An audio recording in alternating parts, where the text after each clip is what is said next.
PPS gang, what is going on? We're back. It is Saturday. A little behind on this video, I'm not going to lie. It's about 9:45 here on my end. And yeah, yesterday was kind of a bummer for the YouTube free plays. Ended up going 4-4 in my wagons yesterday, with Toledo going 3-1 for me. VMI going 1-3 for me. I've not seen them shoot that bad ever. Honor Huff did everything he could, man. Camden Kerfman honestly should have been sat after the first 10 minutes of that game. That dude was atrocious. 0 for his first 10, 2 air balls. I've never seen him shoot that bad. But if he can't shoot, he is literally a D3 basketball player. He is not good. His defense is terrible. I mean, maybe you can count leadership role as something, but man, it's not good. Not good at all. But we're back. We're back and better than ever. I'm excited for today's slate. Again, one thing I will say to everyone here is these are the type of days that Vegas kind of gets us, right? Because it's such a big slate. Everybody wants to bet on everything.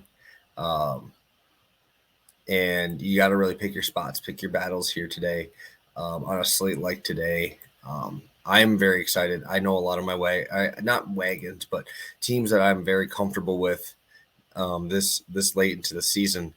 A lot of them are on the docket for today. So I'm gonna play 2 plays today just because I am a little bit late, and one of my games is the first game of the day. And it starts in about an hour, so we're going to probably have like 30 minutes to lock that in. And then after that, the late game, we'll have a play for. First play I'm going to have, this is the one that you guys got to lock in soon.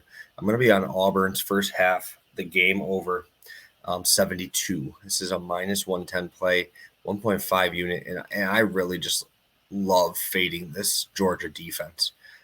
Georgia's defense is absolutely horrendous. Auburn's tempo is going to be everywhere in this game. Georgia's going to be pushed up 3 possessions here. They rank 292, according to Ken Palm, in adjusted defense. Just allowed 99 at home to Arkansas.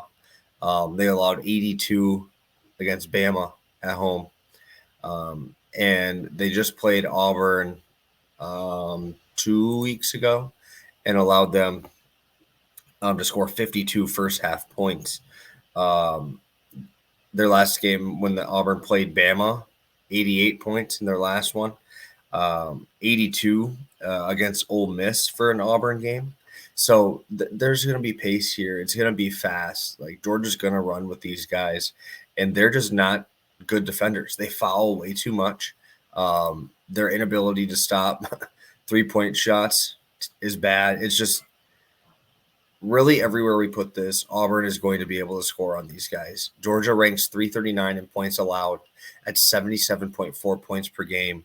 Auburn scores 80.6. That ranks 16th in the country. And I don't like Georgia's offense. Don't get me wrong. I don't think they're very good. But for this, in a pace environment like this, I'm hoping we can get early into the bonus. Auburn does like to do those ticky-tack fouls. They do shoot about 75% from the free throw line. The 3-point shot is not going to be there. Georgia only shoots 32% from 3. But like I said, this pace should be absolutely crazy fast. Just kind of looking into numbers-wise, where were we at? Where we were at in the first matchup. It played into the high 70s possessions here. Auburn didn't even shoot that well. They were 33 for 72. The big thing here that helped Auburn was they had 11 steals and forced 20 turnovers on Georgia. That's only 9 of them that were dead turnovers, which means like the ball is dead. So 11 of those turnovers that were steals were open ball turnovers that you're able to kind of push the pace there. Auburn is one of the best transition teams in the country. Obviously, my favorite player in the college basketball right now. Even as a Badger fan, I love Johnny Davis, but I really, really like Jabari Smith. Man, this dude is going to be an absolute stud at the next level, and I am very, very excited for him moving forward. I think he's a fantastic player, and I hope that he gets drafted very high. Probably, I think he should be one, but I get the Chet Holmgren hype. So that'll be my first play, over 72 for the Auburn first half. That is not a team total. That is the full game first half. Again, guys, if you could please drop a like. I know yesterday was disappointing, but we're back here. We're going to keep putting out content. I'm going to keep telling you guys where we're at. Overall, we're 164 and 116 now on the streams here. And I'm going to go back to another team that I know very well. And I just think that this number is kind of crazy. I get it. The last two games haven't gone really their way. So I'm going to go back to South Dakota State team total here. I really don't understand this line, I guess, because they are averaging 82 points a game this season. And it's sitting at 80. So there is some pause there. They average 87 points, second in the country behind only Gonzaga. South Dakota's defense is decent. They average 70 points allowed per game, pretty good. But the South Dakota State team is just kind of a juggernaut on offense. Like I said, 3 dudes round up a 9.8 to a 10, 4 dudes in double figures. Shireman, 15.5. It's just that there's so many shooters on this team, guys, that it's very hard to defend. South Dakota allows 38% from 3, ranks 350th in the country. And South Dakota State did screw us last weekend. They did. They still hit 80, and they shot awful. But a team here that ranks 8th worst in the country in 3-point percentage allowed is going to go up against the number 1 3-point shooting team in the country. Great free throw shooting team here.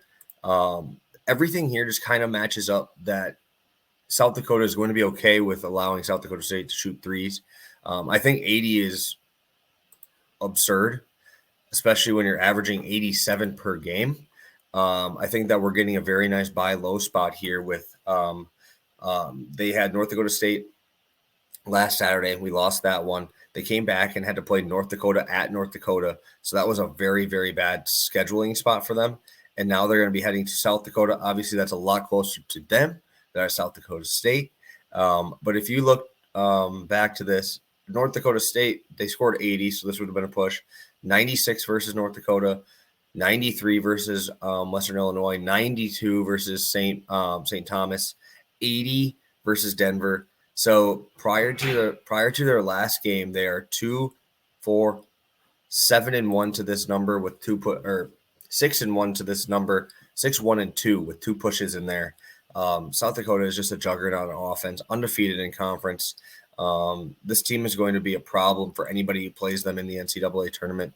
And just the ability to have multiple shooters over 40% from deep. We saw it last night with Kerfman from VMI. Him being that dude had him having to keep shooting.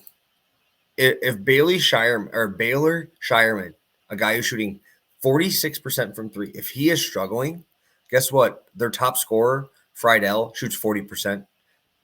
Mayo, 43%. You have a guy off the bench in Arians who shoots 50%. A guy who only plays 15 minutes a game shoots 51%.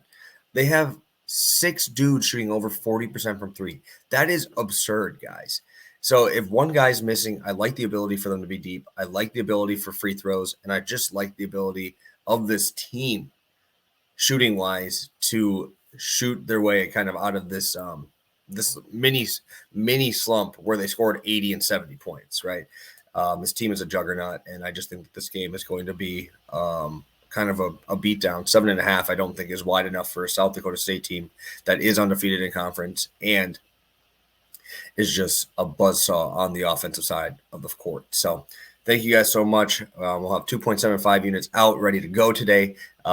Again, if you could please drop a like, it means a lot to me. We're closing in on 900 subs. So again, if you don't sub, but you're watching, just hit that little button. Know when we go live for Pass the Prop. Know when we have a new video out. No matter what, we'll have content out here. I probably won't have it tomorrow. But let's cash 2 NCAA plays and get right back on track after yesterday. So thank you guys so much for tuning in with me. We will talk Monday with some more plays here for you guys. But appreciate all you guys. Everything you do for me. You're the best. Peace.